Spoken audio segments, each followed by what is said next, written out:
No siempre se engaña por falta de amor. A veces se engaña por falta de identidad.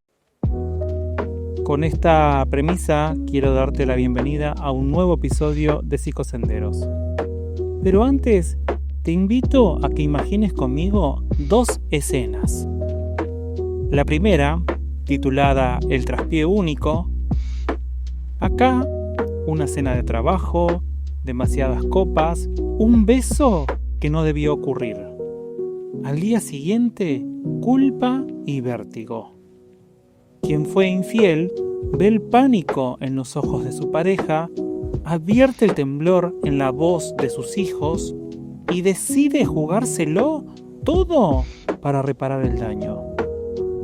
La otra escena, titulada El estratega, aquí es alguien que se presume: nunca me han descubierto. La adrenalina del engaño es su droga, para él o ella.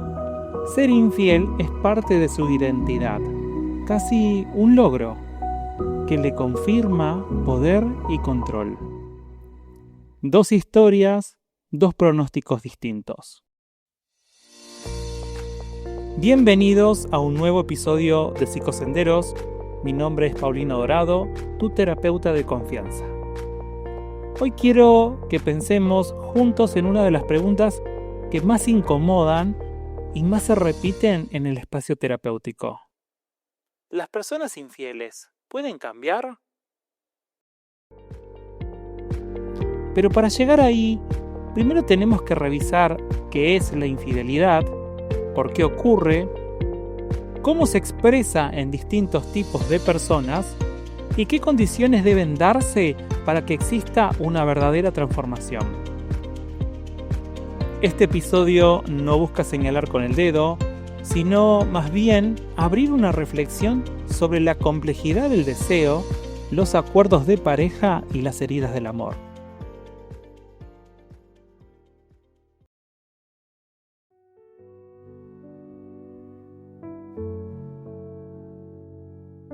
Ahora, ¿qué es la infidelidad?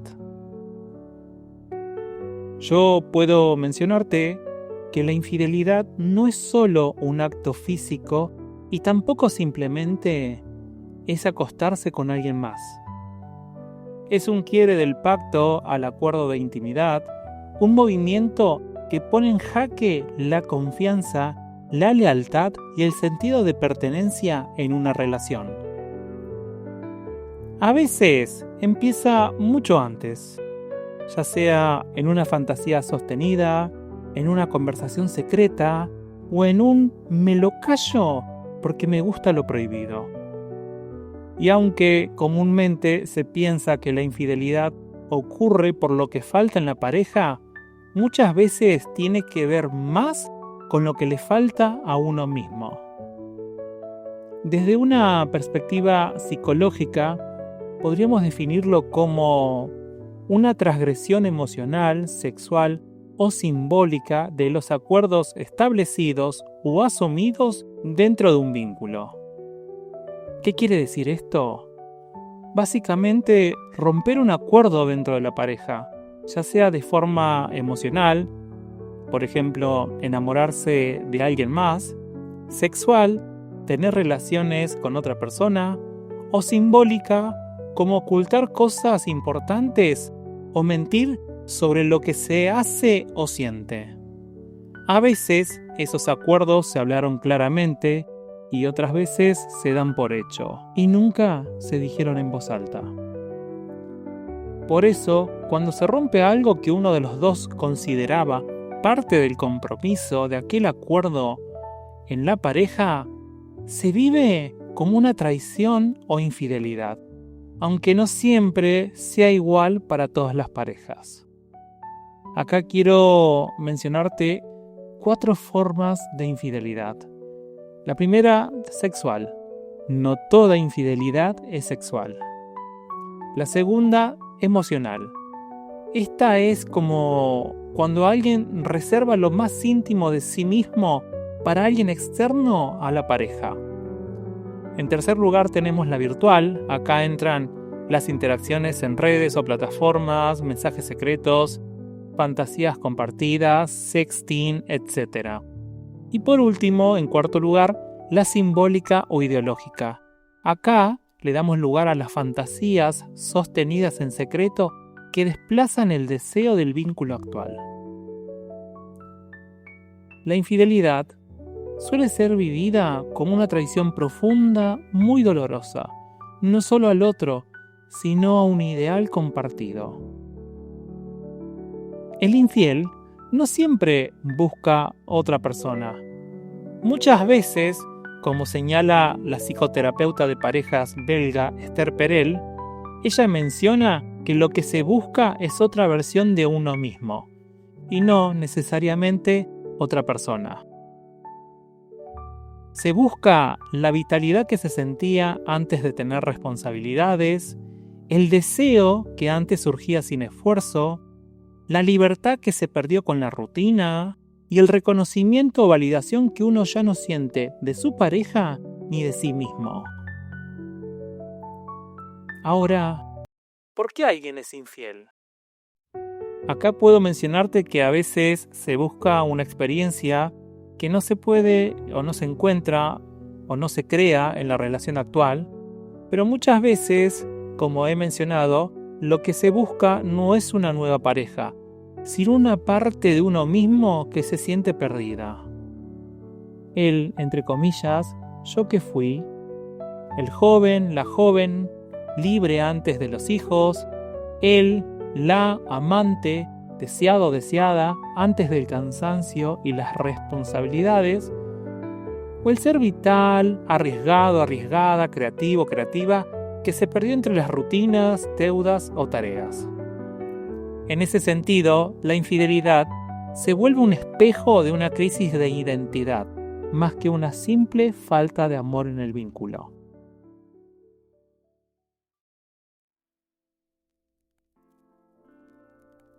Ahora quiero presentarte los dos tipos de infieles. Por un lado tenemos los ocasionales y del otro lado los estructurales. Primer punto, el infiel ocasional.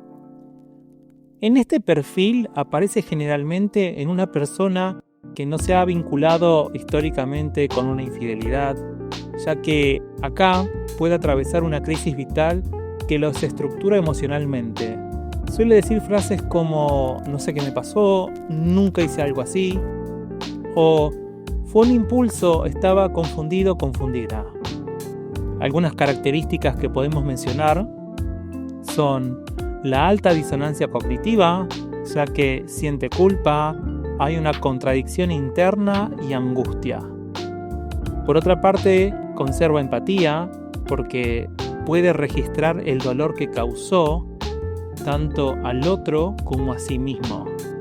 Y por último, aparece el deseo de reparar, ya que no quiere perder a su pareja ni a su familia. En estos casos, la infidelidad es un síntoma de una fractura interna y no de una falta de amor. El deseo de cambio es más probable, porque el acto fue vivido como una ruptura de sí, no como una reconfirmación del ego. Estas personas que reconocen que se sintieron mal, que causaron daño, que no quieren perder al otro, son muy propensos al cambio. Dentro de las intervenciones terapéuticas posibles, acá lo que se trabaja es la crisis personal que motivó al quiebre y eso lo condujo al acto. Se trabaja mucho la culpa, el arrepentimiento, la resignificación del acto y la reparación emocional. En segundo lugar, tenemos el tipo de infiel estructural. Acá el patrón se repite a lo largo de los años y puede convertirse en una forma de reafirmar la autoestima. La infidelidad no es vivida como un desliz, sino como una prueba de poder, de control o atractivo personal. Dentro de las frases comunes en este tipo de infiel estructural podemos encontrar como todos lo hacen, solo que yo no fui atrapado, atrapada. O yo no creo en la monogamia, pero tampoco hay que andar diciendo todo. Una de las características que pueden encontrarse son la baja empatía, porque no se conecta con el dolor ajeno. Existe una alta racionalización, justifica sus actos con argumentos de superioridad, libertad o también victimización. Y también puede existir una tendencia manipuladora. Si es confrontado o confrontada, puede negarlo todo, culpar o desviar el foco hacia el otro, hacia afuera. Acá el trabajo terapéutico se vuelve un poco más complejo porque no basta con el remordimiento, con la culpa, llamémoslo superficial. Hace falta revisar estas creencias, carencias afectivas que puedan existir o modelos vinculares patológicos. Yo siempre recomiendo la psicoterapia individual y también la psicoterapia de pareja, que es sumamente importante, porque muchas veces estos sujetos solo consultan cuando enfrentan pérdidas reales, pérdidas grandes. Divorcio, mis hijos se alejan, existe un señalamiento, desprestigio social. Ahora quiero traer un tema que creo que es muy importante para este episodio: la importancia de los acuerdos de exclusividad.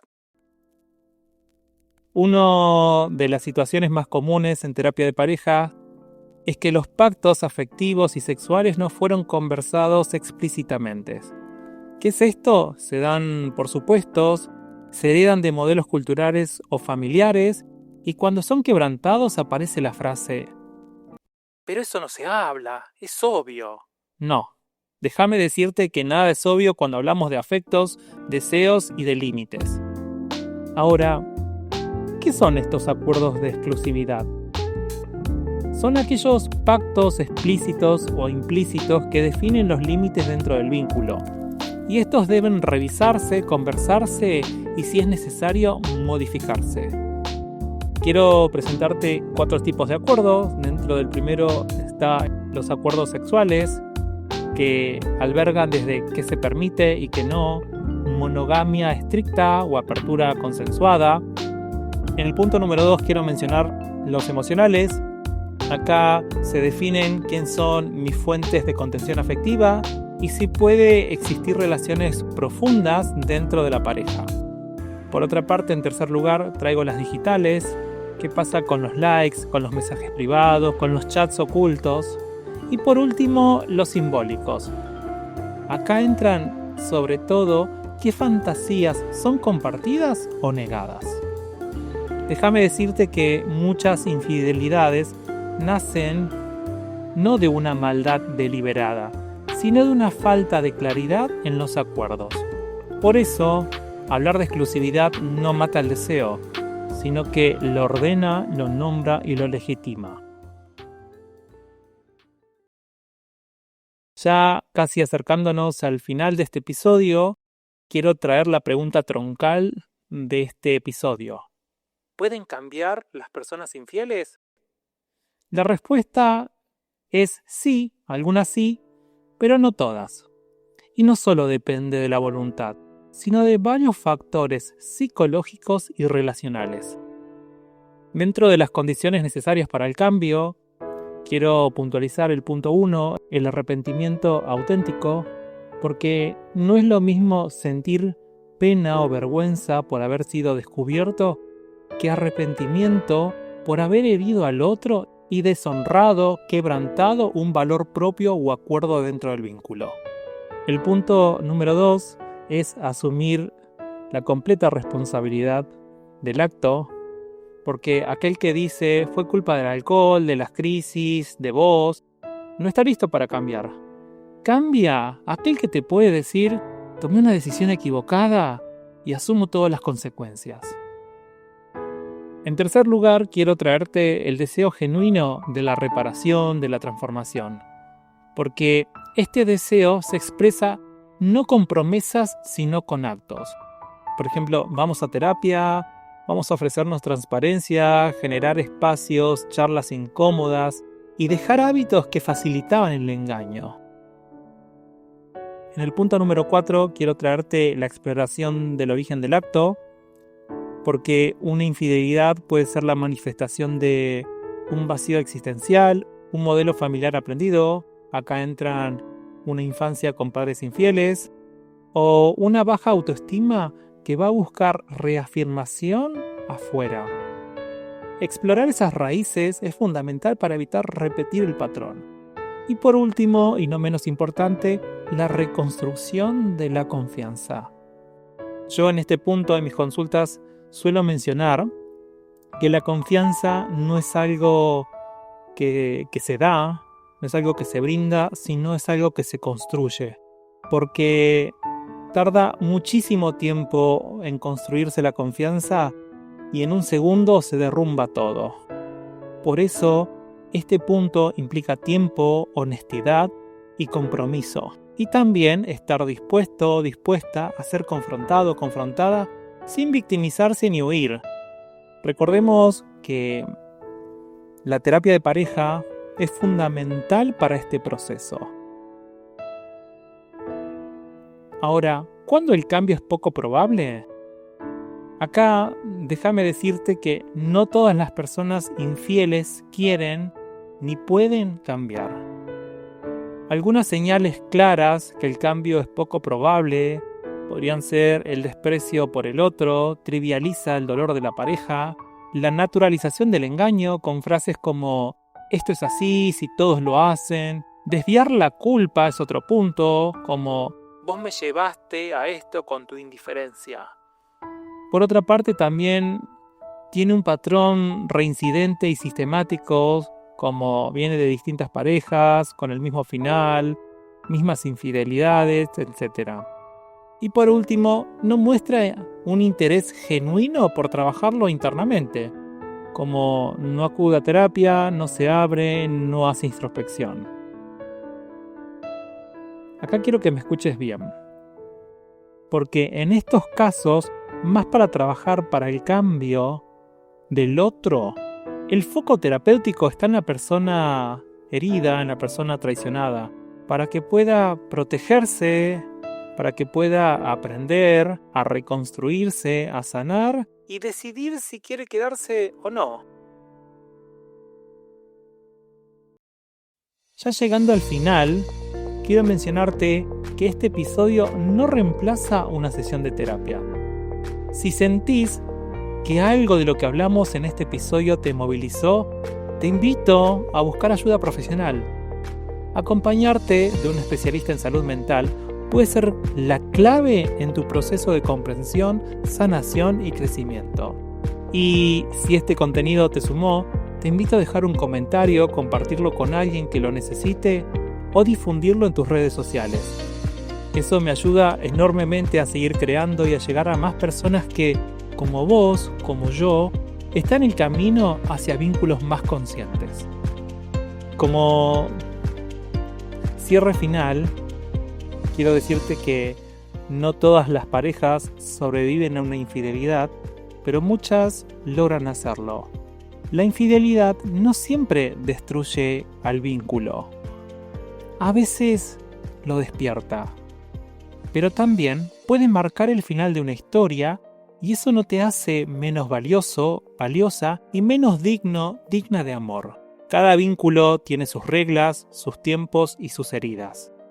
La clave está en no repetir sin conciencia, no aceptar por miedo y no justificar lo que duele con palabras bonitas. Porque acá no se busca tapar el dolor, sino lo que se busca es mirarlo de frente, nombrarlo y transformarlo. Una infidelidad puede ser el final o puede ser el inicio de una nueva etapa más auténtica, más profunda y más humana. Y lo fundamental, lo más importante en este proceso es el compromiso con el cambio. Con uno mismo, con el otro, con la verdad. Porque el verdadero vínculo, querida oyente, no es el que nunca se rompe, sino el que sabe reconstruirse con conciencia, con respeto, con amor, con acuerdos y con dignidad. Soy Paulino Dorado, tu terapeuta de confianza.